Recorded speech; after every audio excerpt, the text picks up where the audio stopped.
Good morning बच्चों। आज की ऑनलाइन कक्षा में आप सभी का स्वागत है। बच्चों, जैसा कि मालूम है आप लोगों को, हम लोग लकार के बारे में पढ़ रहे हैं। संस्कृत व्याकरण के अंतर्गत पिछली कुछ कक्षाओं में हमने संस्कृत व्याकरण के बारे में ही जाना समझा, है ना। तो आज भी इसी के क्रम में हम विधि लिंग लकार का प्रयोग समझेंगे। इससे पहले वाली क्लास में आपने लट लकार मतलब वर्तमान काल के बारे में जाना, लिट लकार मतलब भविष्य काल के बारे में जाना, लंग लकार मतलब भूतकाल के बारे में जाना, लोट लकार जो आज्ञा के रूप में जिसका प्रयोग किया जाता है इसके बारे में जाना, है ना। इस प्रकार 4 लकारों के बारे में हमने पढ़ लिया है और समझ लिया है। इसी के क्रम में आज हम 5वां लकार पढ़ने वाले हैं, विधि लिंग लकार, है ना, जिसको चाहिए के अर्थ में प्रयोग किया जाता है ना। मैंने आप लोगों को लकार पढ़ाने से पहले ही बताया था कि लकार 10 प्रकार के होते हैं, है ना, जिसमें से मुख्य 5 प्रकारों को ही हम पढ़ते हैं, है ना, जिनका प्रयोग हम अपने पाठों में देखते हैं, समझते हैं। ठीक है, तो 4 लकार हम पढ़ चुके हैं, समझ चुके हैं। आज हम 5वां लकार समझेंगे, विधि लिंग लकार। तो इसको याद करने के लिए जो प्रत्यय है ना, जिसका छोटा रूप है, जिसको हम किसी भी क्रिया के साथ प्रयोग कर सकते हैं, सबसे पहले वो देख लेते हैं। तो देखिए, विधि लिंग लकार का प्रयोग जो है वो चाहिए के अर्थ में होता है ना। जैसे कि इससे पहले जो लकार हमने पढ़ा था वो आज्ञा के रूप में था, है ना। ये जो है वह चाहिए के अर्थ में इसका प्रयोग होगा। तो देखिए, इसका प्रत्यय के रूप में शॉर्ट फॉर्म याद कर लेते हैं। प्रथम पुरुष में एत, एताम, एयुः याद करना है आपको। एक वचन, द्विवचन, बहुवचन में प्रथम पुरुष में एत, एताम, एयुः, मध्यम पुरुष में एह, एतम, एत, और उत्तम पुरुष में एयम, एव, एम।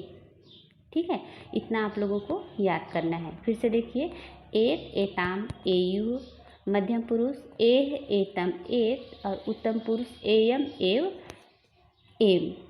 इन सभी का प्रयोग करके आप किसी भी क्रिया को विधि लिंग लकार के रूप में बना सकते हैं, मतलब चाहिए के अर्थ में आप बना सकते हैं। ठीक है, अब इनका प्रयोग धातु के साथ मतलब क्रिया के साथ इसका प्रयोग देखिए। पठ धातु हमने यहाँ पर लिया है, पठ मतलब पढ़ना, तो उसी धातु के साथ हम विधि लिंग लकार का प्रयोग देखेंगे। तो देखिए, एक वचन, द्विवचन, बहुवचन, प्रथम पुरुष में ये हो जाएगा पठे, द्विवचन में हो जाएगा पठेताम, पठेयुः। ठीक है, बहुवचन में पठेयुः, एक वचन में पठेत, द्विवचन में पठेताम और बहुवचन में पठेयुः। जिस प्रकार ऊपर दिया है, एत, एताम, एयुः, पठेत, पठेताम, पठेयुः। ठीक है, यहाँ पर जो ए लिखा हुआ है ना, ये जो ए है वो छोटा ए है ना। एक ए ये होता है जिसको अय कहा जाता है, जिसमें हम मात्रा में 2 मात्राएं लेते हैं, अय की मात्रा, है ना। तो ये नहीं है ये, ठीक है, ये छोटा ए है जिसमें ये वाली मात्रा आती है। ठीक है, तो यहाँ पर जो ए है वो कौन सी वाली मात्रा आ जाएगी, यहाँ पर ए की मात्रा। इसलिए यहाँ पे हमने क्या लिया है, ए की मात्रा लिया है ना। पठेत, पठेताम, पठेयुः, एत, एताम, एयुः। ठीक है, उसी प्रकार आगे देखिए, पठेह मध्यम पुरुष में पठेह, पठेतम, पठेत, है ना। देखिए, पठेह, पठेतम, पठेत। ठीक है, मध्यम पुरुष में पठेह, पठेतम, पठेत। इसके बाद उत्तम पुरुष में ये हो जाएगा पठेयम, पठेयम, पठेव और पठेम। ठीक है, पठेयम, पठेव, पठेम। ये किसी भी क्रिया के साथ इसका प्रयोग आप कर सकते हैं, है ना। यहाँ तो केवल हमने पठ के साथ ही लिया है, आप हस, चल, वद किसी भी क्रिया के साथ इनका प्रयोग कर सकते हैं। आप लोगों को मात्र ये प्रत्यय रूप याद करना है। ठीक है, इसके बाद आगे देखिए, विधि लिंग लकार के कुछ उदाहरण यहाँ पर लिए गए हैं। देखिए, मतलब उसका वाक्य कैसे बनाएंगे, वाक्य में उनका प्रयोग कैसे होगा, उनका अर्थ क्या होगा। है ना, क्योंकि आप लोगों को मालूम है, मैंने अभी पहले ही बताया था कि विधि लिंग लकार का जो प्रयोग है वो चाहिए के अर्थ में होता है। तो देखिए यहाँ पे एक वाक्य हमने एक वचन में प्रथम पुरुष का लिया है, उसे पढ़ना चाहिए, उसे पढ़ना चाहिए एक वचन में, तो ये क्या हो जाएगा, सह पठेत, है ना, एक वचन में सह पठेत। ठीक है, अब द्विवचन में पठेताम आता है, तो हम वाक्य लेंगे उन दोनों को पढ़ना चाहिए, है ना, तो क्या बोलेंगे यहाँ पर हम, तो पठेताम। ठीक है, तो पठेताम। उसके बाद बहुवचन होता है पठेयु, है ना, तो बहुवचन वाला वाक्य लेंगे, उन सबको पढ़ना चाहिए, इसके लिए क्या कहेंगे, ते पठेयु, क्योंकि सबके लिए क्या आता है, ते। एक वचन में सह हो गया, द्विवचन में त हो गया, बहुवचन में ते हो गया। ठीक है, तो सह पठेत द्विवचन में तव पठेताम और बहुवचन में ते पठेयु। ठीक है, इसी प्रकार मध्यम पुरुष में त्वम युवाम यूयम आता है, मालूम है आप लोगों को, तो इनका प्रयोग कैसे होगा, देखिए,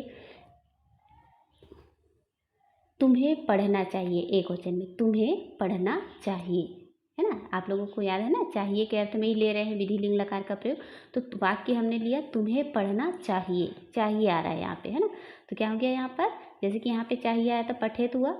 ठीक है, वैसे यहाँ पर भी चाहिए आया है, तो ये हो जाएगा पठे, एक वचन में क्या हो जाएगा, मध्यम पुरुष में पठे, द्विवचन में हो जाएगा पठेतम और बहुवचन में हो जाएगा पठेत। तो वाक्य है यहाँ पर तुम्हें पढ़ना चाहिए, ये होगा त्वम पठे, तुम दोनों को पढ़ना चाहिए, इसमें होगा युवाम पठेतम, युवाम पठेतम, तुम सबको पढ़ना चाहिए, बहुवचन में होगा तुम सबको पढ़ना चाहिए, तो हम कहेंगे यूयम पठेत।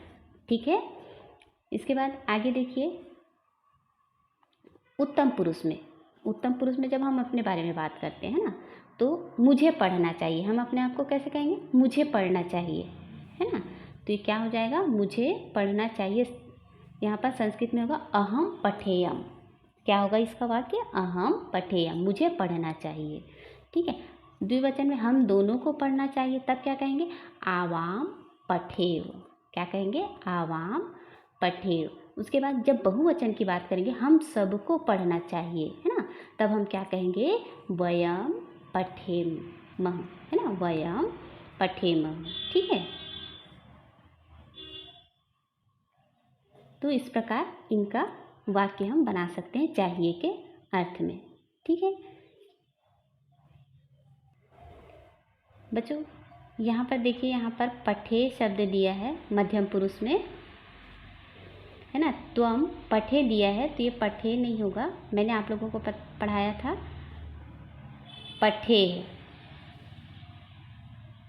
है ना, पठे, विसर्ग नहीं लगा हुआ है यहाँ पर हो जाएगा पठे, है ना, मध्यम पुरुष एक वचन में होगा त्वम पठे। ठीक है, तुम्हें पढ़ना चाहिए। ठीक, यहाँ पर थोड़ा प्रिंटिंग मिस्टेक है, तो इसको आप लोग थोड़ा सुधार के पढ़ेंगे। इसी के क्रम में आगे देखिए, विधि लिंग लकार का अन्य प्रयोग किसके किसके लिए होता है ना, तो विधि लिंग लकार का जो प्रयोग है वह निमंत्रण के लिए, है ना, चाहिए के अर्थ में होता है, आप लोगों को मालूम है, निमंत्रण के लिए, आदेश के लिए, या विधान के लिए, या उपदेश के लिए, प्रश्न तथा प्रार्थना आदि अर्थों का बोध कराने के लिए विधि लिंग लकार का प्रयोग किया जाता है ना। जैसे कुछ उदाहरण यहाँ पर है, विधि में कैसे कहेंगे, सत्यम ब्रूयात मतलब सत्य बोलना चाहिए, प्रियम ब्रूयात मतलब प्रिय बोलना चाहिए, यानी कि यहाँ पर चाहिए के अर्थ में इसका विधि के लिंग में हुआ।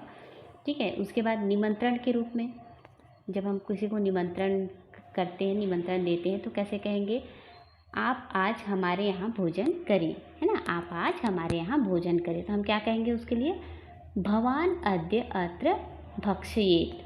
ठीक है, भवान अद्य अत्र भक्षयेत। उसी प्रकार आदेश में नौकर खेत पर जाए, आज्ञा देंगे और कहेंगे कि नौकर खेत पर जाए, है ना, तो इसको क्या कहेंगे, भृत्य क्षेत्रे गच्छेत।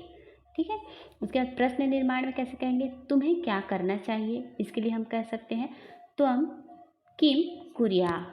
ठीक है, इसके बाद इच्छा के लिए, है ना, इच्छा जब होगी तो हम किसी को जैसे कि खुश रहो, तुम खुश रहो, ऐसा करके बोलते हैं ना, तो उसके लिए क्या कहेंगे, यूयम सुखी भवेत्, तुम सब खुश रहो, यूयम सुखी भवेत्। ठीक है, तो इस प्रकार ये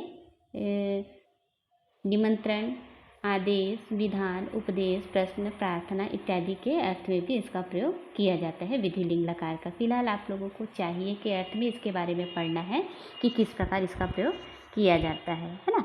ये जो आगे दिया हुआ है ये तो आप लोगों को क्लास 8 में समझना है।